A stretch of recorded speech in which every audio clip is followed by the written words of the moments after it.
Good evening. We had a power outage earlier, so I wasn't able to do this video. Let's get to it. So I was watching a video during a power outage. I have these little portable chargers here. Got one charging up now. The other one I have actually has a flashlight on it. I don't know what to do with it. I got these when I was on the road because when you're on the road and your phone goes dead, you're out of luck. So I got this thing here. Put a little thing on it. It's got a flashlight on it too. I won't mess with that. All of these are charged by magnets. Let me see this. Messing with it. If you're wondering what this is a magnet charger. Everything I have is charged by magnets about, or I'm going to do that. It's a good way to keep the life of these things because putting stuff in it long term will damage it, and that's what makes a lot of this stuff not work. I had a speaker when I was working for Sigma that I was using, a black box, and that's what happened. This is actually a flashlight, like I said. So I was able to still watch my little videos and stuff. I actually was able to wash my dishes doing this, this flashlight. I want to speak to you guys for a second about something I think is pretty important at this point, and that is warmongering in this new neoliberal era, I guess you'd say. These guys in this video, channel's called Current Affairs. Video is dissecting pro-war propaganda. And I hadn't never looked at this particular channel before. It's something I do now. I like to look at the long talks. It's a good one. It's a good one. It's a good channel. And this guy's a little bit further left than I am. Like I always tell you guys, there's a backlash coming. And honestly, I'm not going to say I'm scared, but it might go further left than even I want it to go. I'm not a communist. Not a communist, even though I do recognize that you can't deal with inequality just by saying, okay, we won't beat down black people. We won't throw you in ghettos. We won't redline you. We won't, just because you're not physically putting a boot on black people's necks, that doesn't then mean we're going to all prosper. And I know that. Anyway, so these guys went into the killing of General Soleimani, the Iranian general. And they took my perspective, which is that everybody's just talking about, Trump went around legitimate. He went around the legitimate way he's supposed to go. He didn't use the regular channels. That he didn't follow normal channels. And that what he did is dangerous and may lead to a further conflict. That was it. There was no discussion about what this means that Trump was elected on this narrative that he put forward that we're gonna have less war, we're gonna have less conflict, which you have not had. This basically, that's something else I want to do with my videos. I want to lay out Trump's lies. That's a goal of mine because he may be reelected. We may have an American Holocaust. I mean, at this point, there's no telling what could be in America's future. I mean, I really believe 20 years from now, the idea of America not committing war crimes is going to be an alien idea. It's going to be an alien concept to most Americans. Just like you have a lot of people going to war now on the same bullshit we were told. Just like that is, and that's people believing it. I have no doubt in my mind that in 20 years, maybe 10 years from now, they'll just be like, yeah, we commit war crimes. We go, we rape kids. We shoot at old people. We shoot it, and they're going to be like, yeah, what's the big deal? I have no doubt in my mind. That that's a great possibility with the path we're going down. This is a belligerent nation, and I was juicing. I was listening to them talk. And something came to me. I don't know why. It's a lady I follow on Instagram, her and her son in California. And she had this little joking meme about, you're not going to be drafted because, you're old. He's making jokes about young people that you're fat, you can't shoot, this, that, and the other. And I hadn't even thought about the draft, but I know, because I don't have a lot of people around me like that are just making silly stuff. She's kind of a silly Instagrammer. And I thought about how, just like now, just like what you had a few weeks ago with Soleimani, when you had Fallujah and Mosul and those big battles, the Al Anbar province, those big battles you had during the beginning of the, whatever they call the Iraq War, just like you had then, you've got people now that are scared of being drafted. See, what it is you have a lot of people in society now and then who don't follow politics, who don't care about politics. I'm talking about black, brown, white, yellow, red. They don't care about politics. They don't care. They just want to go and watch football and eat fried chicken and maybe go out and get drunk once in a while and maybe go out on a vacation once in a while. That's it. They don't care. And as long as the government isn't doing big things that interrupt that lifestyle, they don't care. They're not going to be marching out here in the street with us, okay? They're not going to be out here making memes. They're not going to be out here reading Gramsci and reading Marx. They're not doing that, okay? They're not doing that. And I just thought about how that fear of the draft, it's like people talking about draft then, it was goofy, it was silly. And it was I remember this dude I grew up with, he was an idiot. He's one of those people, complete idiot, completely uninformed. I remember how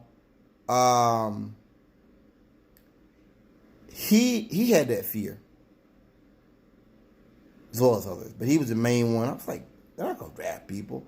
I think a lot of people, it's like as you mentioned, even fried chicken and all that, they just want to have fun and live their lives.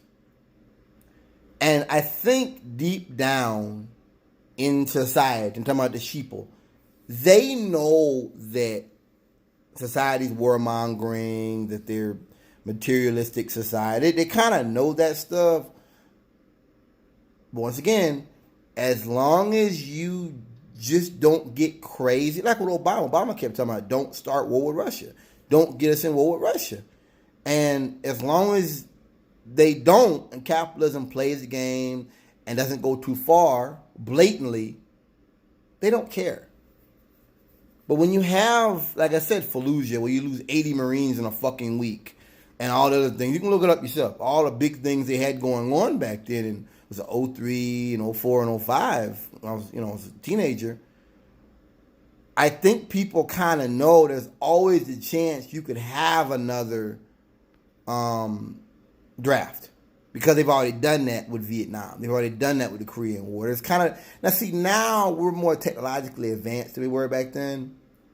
Obviously, World War II, different discussion, because you're dealing with Germany and how large they were. They already took in Europe by the time we got in the war. We didn't get in the war till 41. They already took Paris and all that in 1940. So when we were getting in the game pretty late. I think, obviously, with Vietnam, you had the Soviets putting money in. There was other things going on. So those are obviously a different discussion. I understand that. That's a different discussion than Iraq in the 2010s or Afghanistan in the 2010s. But I think that if capitalism or neoliberal fascists, I guess you could say, this neoliberal fascist age, if they weren't so vicious and so warmongering and so devoted to just war, constant war, I think a lot of people want to be fooled, man.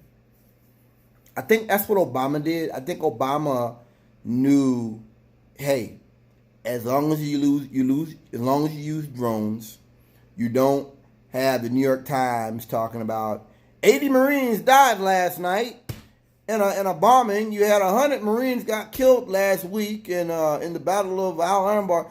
As long as you don't have those kind of headlines going on, a lot of people don't care.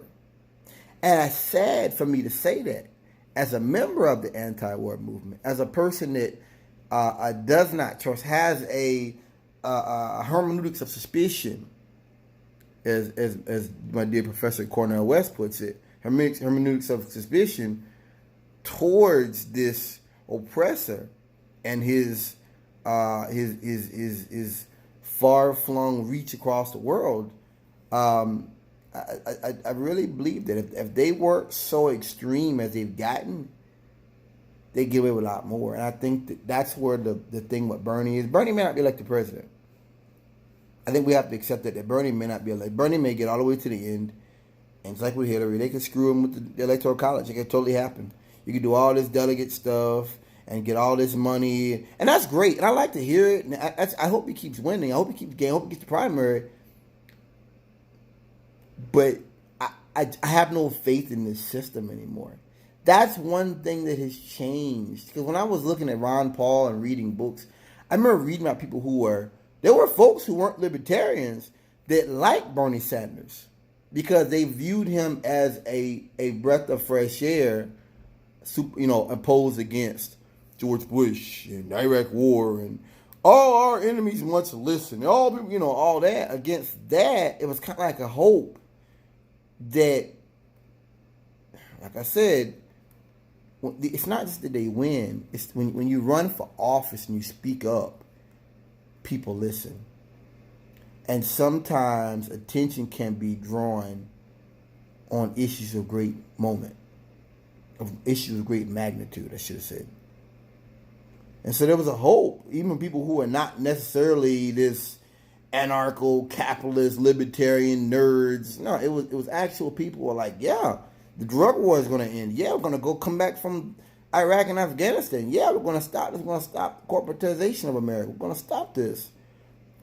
But there were people I read about back then who said that, if you can't change nothing, you're not going to change this. That if voting changed anything, it'd be illegal. And that they were jaded. Make a long story short, they were jaded people back then. And I remember, and I kept that in my head. I kept that in my mind. That am I going to be like this one day? I'm there. I've actually been there a couple of years now. But I'm not a person that's just going to turn off either, because they're doing things. I guess to me that's like surrendering. I think to me, when I hear folks talk about David Patman had somebody call into his show that said that. And I guess to me, my first thought was just that's surrender, and you're surrendering to warmongers. We're not the bad people; they are, And so for me, it's unreasonable to do so. It's unreasonable to have that discussion. It's unreasonable to even be thinking that way about surrendering to warmongers. So, but I just I don't want to stick too long on that.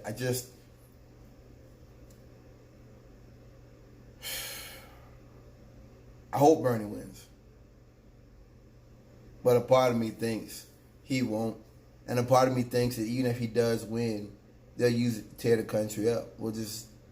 This blackout that we just had kind of reminded me of that. If they could always just shut off all the power, there was an interesting video.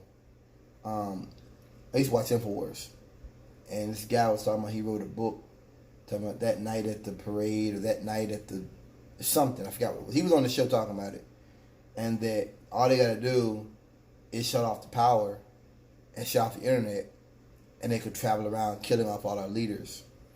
And they were talking about the government doing it. This was when Obama was in office, and now with Trump, it doesn't even have to be Trump doing it. We have some, I was reading on InfoWars, there was a guy on there talking about he has the power to set off a bomb, nuclear bombs or something like that. He said there will be no manifesto, just thousands of dead. That made me realize, see, with Obama, I realized that white men need conspiracy theories. See, for us as black people, we've always been under a conspiracy theory. You don't believe me? Let's see. Tuskegee Experiment, syphilis experiments you had over there. I don't have to look that up yourself if you want to. Eugenics, sterilizing black people. You had that going on. There's a guy I was listening to, Thom Hartman was talking about that he would experiment on slaves, black women, tearing up their vaginas and all that to learn about how to work on white women. Yeah. See, these are not conspiracy theories. These are facts. And these are things that went on. This was established government policy of the United States of America. Not a theory, baby. That's fact. So for us as black people, it's always been that. And for white people, that's why when they talk about legalize marijuana, legalize all drugs and stuff like that, I realize that for Caucasians, they don't live in the world the rest of us do. Not all of them, but people who talk like that, like they live in another universe altogether. And I just realize that as I get older that you don't live in my world. You really don't. And it's taking me some time to realize that, like, wow, these people really somewhere else. So, when I look at that, here's the thing about it. We don't have any power. We didn't have any power during Obama. We don't have any power now. We didn't have any. There was no power. There was no group of people out here. So let's go kill off all the conservative leaders in America. It doesn't exist. There are no liberal socialist billionaires. Now, I'm sure you have billionaires that are concerned about inequality because they know what that means. They know that there will be a backlash. There will be a socialist backlash at some point, and they're fearful of that. And you may even have some people who have money who really do want to help out their little individual areas. I don't doubt that. I'm not saying you don't have people who have money that really do want to help others. I'm not saying you don't. What I am saying is we, the left, have never had power. We've never had big financial support. That's never existed in America's history. And anyone that's saying that there's this big, that's a lie. Like, that's a blatant lie. I can show you all the conservative billionaires, the Koch brothers and Rupert Murdoch and Ted Turner. I can show you this stuff, man. These are not people sitting at home reading Gramsci or reading Marx. I mean, that's not on their bookshelves, guys. So that book, I think they have to. I think they have to do conspiracy. I think the Caucasian kind of has a fear of karma. I'm talking about subliminally, just like I mentioned earlier about the fear of the draft. Even though you some nigga on the street that ain't got no technical knowledge or anything like that, you still fear a draft because you subconsciously, maybe you subconsciously, hey, these oppressors are at war for 2 and 3 countries at the same time. And they're going to war without even asking American Congress or any of that stuff. This cracker, this isn't the first time he's done this shit. And this isn't the first time they've had wars that didn't go well. What does that mean? That means that they'll do it again. And you know it. You know it. Deep down, you know it. They'll do it again in a heartbeat. And it's the same thing with white people. I think white men subconsciously know they've done, the white man's burden or whatever. They've done dirt, they've done harm. And so it's kind of like, dude, everybody's out to get us. We're white people. It's bullshit. You're looking for something that may or may not be real. I'm looking at the wave that's in front of me that is very real. I'm looking at that fucking 20, 30-foot wave, and I'm like, whoa, and you're looking at a boogeyman that may or may not. That's the Caucasian. It's always a victim, always. That's how they think. Nothing wrong with remembering history.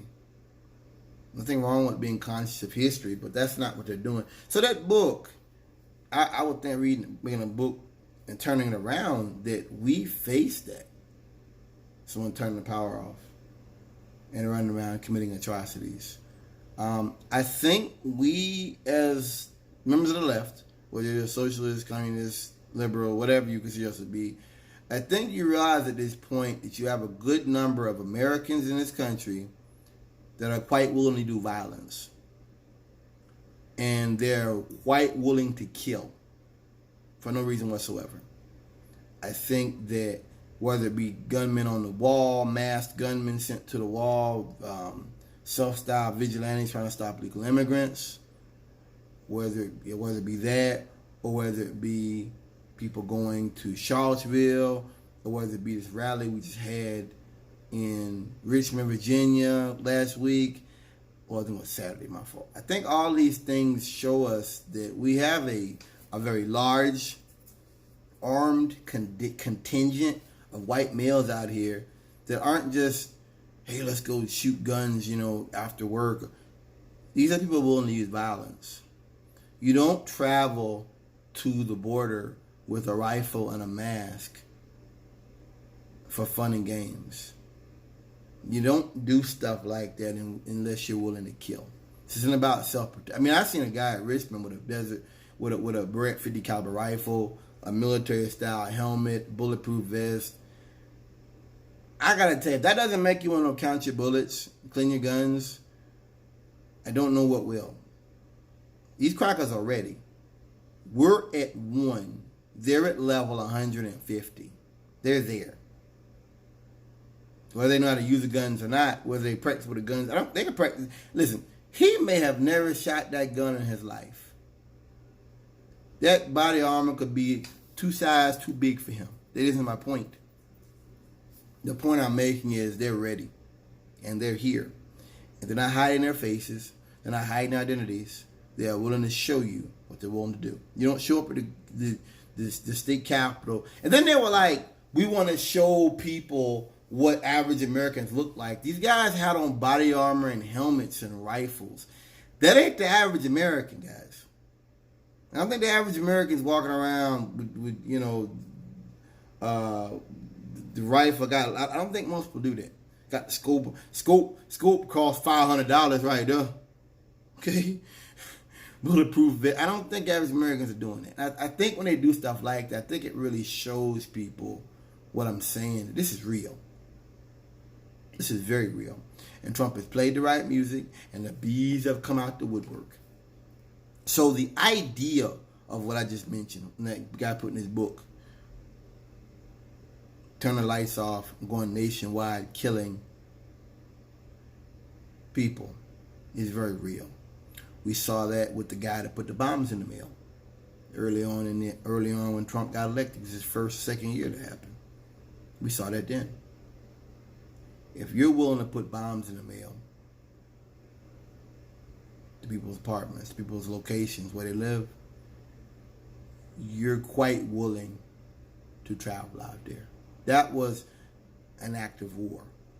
And I think that brought I think whether it be putting bombs in the mail, or whether it be death threats to certain people, or whether that be what was it? The guy, I'm trying to think of it.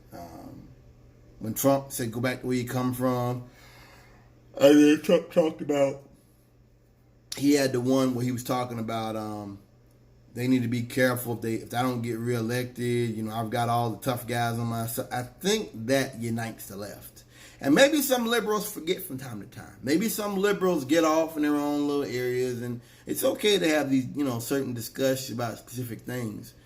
But I think we need to understand where we're at right now, and that is a very dangerous social environment to be in. We are all being hunted, and we're all in danger. I spoke previously about how I have respect for the police now. I do. It's small, but I have respect for the police because I realize that no matter how far, listen, you could be one of these guys on Cedar Post. You could be some guy that hate Obama, and you could be a racist. But when that white guy is walking on the street shooting off an AR-15 or AK-47 killing people, and you arrive up there, you may take a bullet. You may be the first one to engage him. And I'm pretty sure he's not going to say, hey, are you on my side? He's going to shoot at you first. And that's real. That is very, very, very real. Very real to understand. So, anyway, peace out.